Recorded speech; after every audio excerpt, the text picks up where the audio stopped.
first interpellation, nabanggit ninyo na kayo mismo ay nagugulat na sa dami ng pinatay at inutusan yung pumatay, pero wala pang kaso laban sa inyo. Bakit po kaya ganon, Mr. Former President? Ewan ko, sir. Ikaw lang makasagot niyan. Marami pong salamat for responding, Mr. Former President. I'll now go to my questions, beginning with, earlier you have reiterated quite often that you will cooperate. Papayag po kayong maimbestiga at magpaimbestiga sa ICC. Is that right, Mr. President? Matagal ko na silang hinintay, sir. Ako nga ang lilipad na doon kung may pera lang. Sa totoo lang. Mr. Chair, Mr. Former President, the Mr. Chair, second question Mr. Chair. is, doon po Mr. sa Chair. investigasyon na ito sa ICC, papangalanan niyo po ba ang mga miyembro ng Davao Death Squad?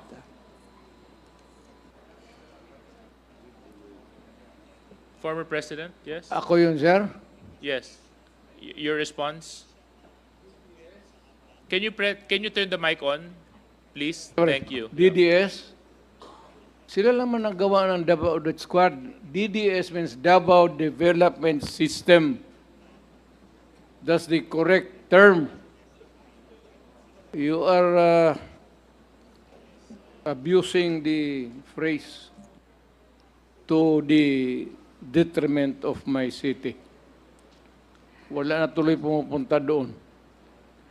Still on the issue, Mr. Chair, willing po ba kayo na doon sa investigasyon na yon, sa ICC na pangalanan, ang mga biktima ng pagpatay sa Davao ng DDS, however you call it, simula nung kayo ay mayor, hanggang sa kayo po ay maging presidente? Hindi ako gumagawa ng listahan, sir, kung sino ang namatay. You have to go to the register of, what's it? Civil registrar.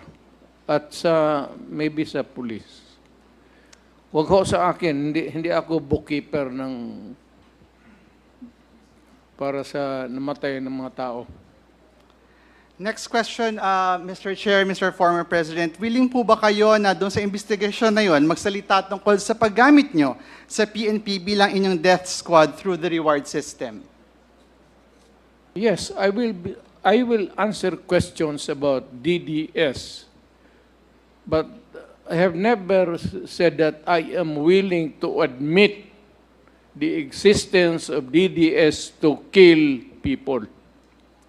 In that investigation, Mr. Chair, Mr. Former President of the ICC, willing po ba kayong banggitin kung sino-sino ang nasa drug war at a drug war watch list ng Malacanang at ng police? Magalit pa ako, sir, kung hindi nila gamitin. Totoo lang. I would be totally disappointed kung hindi nila gamitin yung listahan kung nasaan yan. And the people that they think could shed a light to the extrajudicial killing that happened in this country. Mr. Chair, Mr. Former President, dahil willing kayo magpaimbestiga, naniniwala po ba kayo na kayo ay entitled to due process? Natural.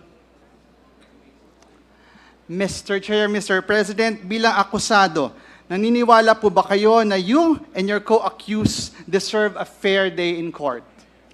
I am not an accused, and whoever you are pointing to as the other accused. So I cannot answer your question intelligently.